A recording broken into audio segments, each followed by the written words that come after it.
রাসূল পৃথিবীতে এসেছেন এবং আল্লাহর যত প্রিয় বান্দাগত হয়েছেন তাদের প্রত্যেকেরই জীবনে কম বেশি দুশ্চিন্তা এসেছে। তারা তাদের সেই কঠিন সময়গুলোতে আল্লাহ রাব্বুল আলামিনের কাছে সাহায্য প্রার্থনা এবং আশ্রয় প্রার্থনা করার মাধ্যমে নিজেদেরকে এতটাই নিরাপদে রেখেছেন, এতটাই ভালো রেখেছেন, এতটাই স্বাভাবিক রেখেছেন যে কোনো বিপদ, কোনো মুসিবত, কোনো পেরেশানি, কোনো ডিপ্রেশন তাদেরকে ভেঙে ফেলতে পারেনি। বরং বিপদেও তারা হেসেছেন এবং স্থির থেকেছেন মানসিকভাবে। আজ আমরা সেরকম কয়েকটি আমলের কথা বলবো, যে আমলগুলোর মাধ্যমে আমাদের বিপদ আপদ এবং মুসিবত আল্লাহ রাব্বুল আলামিন দূর করবেন, লাঘব করবেন এবং বিপদ আপদেও আমাদেরকে আল্লাহ রাব্বুল আলামিন মানসিকভাবে প্রশান্ত এবং স্থির রাখবেন। আর সেই আমলগুলোর মধ্যে থেকে সর্বপ্রথম এবং প্রধান যে আমলটির কথা বলবো তা হলো যিকরুল্লাহ বা আল্লাহর জিকির। আল্লাহর জিকির এর চাইতে কার্যকর কোনো ঔষধ আর নেই ডিপ্রেশন দূর করবার জন্য। কোরআনে কারীমে আল্লাহ তাআলা বলেছেন, আলা বিযিকরিল্লাহি তাতমাইন্নুল কুলুব। আল্লাহ তাআলার জিকির এর মাধ্যমে মানুষের অন্তরসমূহ প্রশান্ত হয়ে থাকে। অতএব আল্লাহ তাআলার স্মরণ অন্তরে রাখা, মুখে আল্লাহ তাআলার কথা বলা, আল্লাহর সঙ্গে একান্তে কথা বলা, এর মাধ্যমে ডিপ্রেশন দূর করা যায় সবচেয়ে সহজে। আল্লাহর জিকির বা যিকরুল্লাহর একটা বিশেষ পদ্ধতি হলো কোরআনে কারীমের তিলাওয়াত। কোরআনে কারীমের তিলাওয়াত যদি আপনি করেন অর্থ সহকারে বুঝে, দেখবেন মানসিকভাবে আল্লাহ রাব্বুল আলামিন অলৌকিকভাবে, বিস্ময়করভাবে আপনার মধ্যে প্রশান্তি সৃষ্টি করে দিবেন। যিকরুল্লাহ বা আল্লাহর জিকিরের আরেকটি বিশেষ পদ্ধতি হলো সকাল এবং সন্ধ্যায় প্রিয় নবী সাল্লাল্লাহু আলাইহি সাল্লাম অনেকগুলো জিকির এবং দোয়া আল্লাহর কাছে নিবেদন করতেন। সেগুলো যদি আমরা নিয়মিত করতে পারি তাহলে সেক্ষেত্রে যিকরুল্লাহ এর মাধ্যমে দুশ্চিন্তা এবং ডিপ্রেশন থেকে বাঁচার উপায় আমরা খুঁজে পাবো ইনশাআল্লাহ বিইذনিল্লাহ। দ্বিতীয় যে আমলটির মাধ্যমে দুশ্চিন্তা এবং পেরেশানি থেকে আমরা মুক্তি লাভ করতে পারি তা হলো প্রিয় নবী সাল্লাল্লাহু আলাইহি সাল্লামের সারা জীবনের একটি গুরুত্বপূর্ণ আমল এবং স্পেশাল জিকির, যে জিকির তিনি আল্লাহ তাআলার কাছে নিবেদন করতেন তার কঠিন সময় যখন দেয়ালে পিঠ থেকে যেত ঠিক সেই সময়। আর সেই জিকিরটি হলো লা ইলাহা ইল্লাল্লাহুল আযীমুল হালিম, লা ইলাহা ইল্লাল্লাহু রাব্বুল আরশিল আযীম, লা ইলাহা ইল্লাল্লাহু রাব্বুস সামাওয়াতি ওয়া রাব্বুল আরদ ওয়া রাব্বুল আরশিল কারীম। এই জিকিরের মাধ্যমে আল্লাহ রাব্বুল আলামিনের একত্ববাদের স্বীকৃতি, আল্লাহর মাহাত্ম্যের বর্ণনা করার মাধ্যমে আমরা দুশ্চিন্তা এবং পেরেশানি থেকে মুক্তি লাভ করতে পারবো ইনশাআল্লাহ বিইذনিল্লাহ। তৃতীয়ত যে আমলের মাধ্যমে আমাদের বিপদ আপদ এবং কঠিনতম সময়ে আল্লাহ তাআলার আশ্রয় প্রার্থনা করতে পারি, দুশ্চিন্তা থেকে মুক্তি লাভ করতে পারি, সে দোয়াটি প্রিয় নবী সাল্লাল্লাহু আলাইহি সাল্লাম সারা জীবন নিয়মিত পাঠ করতেন। আনাস রাদিয়াল্লাহু তাআলা আনহু তার 10 বছরের সেবক ছিলেন। তিনি বলেছেন, আমি নবী আলাইহিস সালামকে দেখেছি এই দোয়া সবসময় তিনি পাঠ করতেন এবং আল্লাহ তাআলার কাছে দুশ্চিন্তা এবং পেরেশানিতে আশ্রয় প্রার্থনা করতেন। আর সে দোয়াটি হলো আল্লাহুম্মা ইন্নী আউযু বিকা মিনাল হাম্মি ওয়াল হাযান ওয়াল আজজি ওয়াল কাসাল ওয়াল বুখলি ওয়াল জুবন ওয়া দালা'আদ দাইনি ওয়া গালাবাতির রিজাল।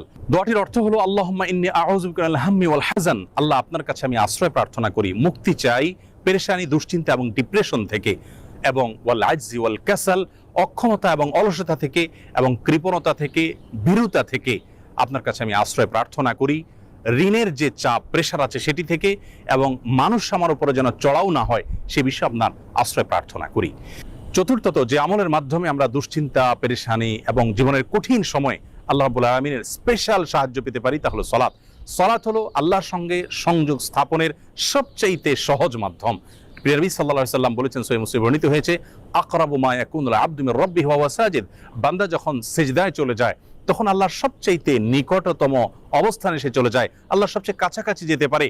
এজন্য প্রিয় নবী সাল্লাল্লাহু আলাইহি সাল্লামের সারা জীবনের অভ্যাস ছিল, সূরা আবু দাউদে বর্ণিত হয়েছে, কানা ইযা হাযাবাহু আমরুন ফাযাআ ইলা সালাহ, প্রিয় নবী সাল্লাল্লাহু আলাইহি সাল্লামের জীবনে যখনই কোনো সমস্যা দেখা দিত তিনি সালাত আরম্ভ করতেন। এজন্য দুশ্চিন্তা থেকে মুক্তির জন্য সালাত এটি অতুলনীয় আমল, এর সঙ্গে অন্য কোনোটির কোনো তুলনা চলে না।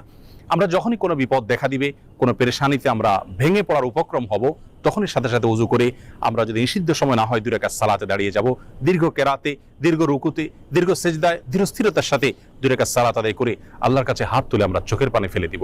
সালাতের মধ্যে দুশ্চিন্তা এবং বিপদ থেকে মুক্তি লাভের জন্য যে সালাতটি সবচেয়ে বেশি কার্যকর এবং আমার জীবনে বারবার আমি পরীক্ষা করে দেখেছি যে এর মাধ্যমে আল্লাহ রাব্বুল আলামিন অলৌকিকভাবে, বিস্ময়করভাবে দুশ্চিন্তা থেকে মুক্তি দান করে থাকেন, তা হলো তাহাজ্জুদের সালাত।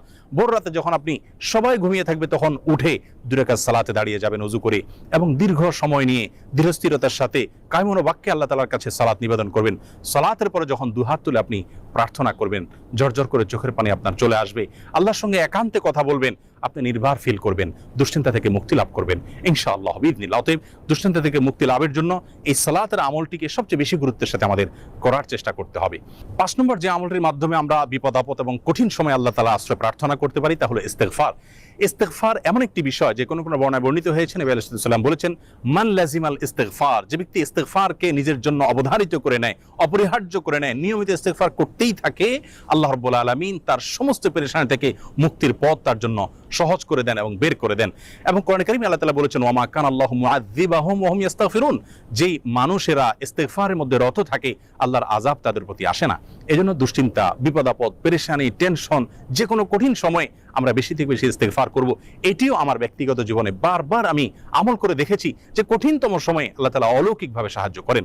৬ নম্বর আমল হলো নবী করিম সাল্লাল্লাহু আলাইহি ওয়াসাল্লামের প্রতি দুরূদ প্রেরণ করা।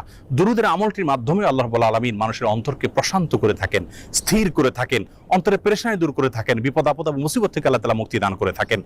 ৭ নম্বর এবং সর্বশেষ যে আমলটি কথা বলবো তা হলো সাদাকা, দান সাদকা।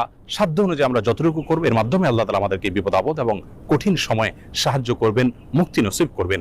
সর্বশেষ যে কথাটি বলতে চাই প্রিয় দর্শক, বিপদ আপদ এবং মুসিবত আল্লাহ তাআলা কখনো কখনো বান্দাকে দিয়ে থাকেন বান্দার কল্যাণে, যার বিনিময়ে আল্লাহ রাব্বুল আলামিন জান্নাত দিবেন। দুনিয়াতে যদি সারা জীবন আমরা কষ্ট করি, বিপদে থাকি, মুসিবতে থাকি, আর এর বিপরীতে যদি চিরকালের জন্য, অনন্ত অসীমকালের জন্য জান্নাত আমার হয়ে যায়, তাহলে এটা কিন্তু আমার লাভজনক বিনিয়োগ হলো। এটি আমার জন্য কোনো লস বা ক্ষতিকর কোনো কিছু নয়। এজন্য দুশ্চিন্তা বা পেরেশানি যদি কোনো কারণে দূর না হয়, নিশ্চিতভাবে একজন ঈমানদার মনে রাখবেন যে তার মাধ্যমে আল্লাহ রাব্বুল আলামিন তাকে মহা কল্যাণের পথে নিয়ে যাচ্ছেন। আল্লাহ রাব্বুল আলামিন কঠিন সময়গুলোতে আম্বিয়া আলাইহিস সালাতু ওয়াস সালামের মতো সবরে জামিল বা উত্তমভাবে সবর তথা ধৈর্য ধারণ করার তৌফিক নসিব করুন। সকল বিপদ আপদ, সকল দুশ্চিন্তা এবং পেরেশানি থেকে আমাদের সকলকে মুক্তি নসিব করুন। আসসালামু আলাইকুম ওয়া রাহমাতুল্লাহি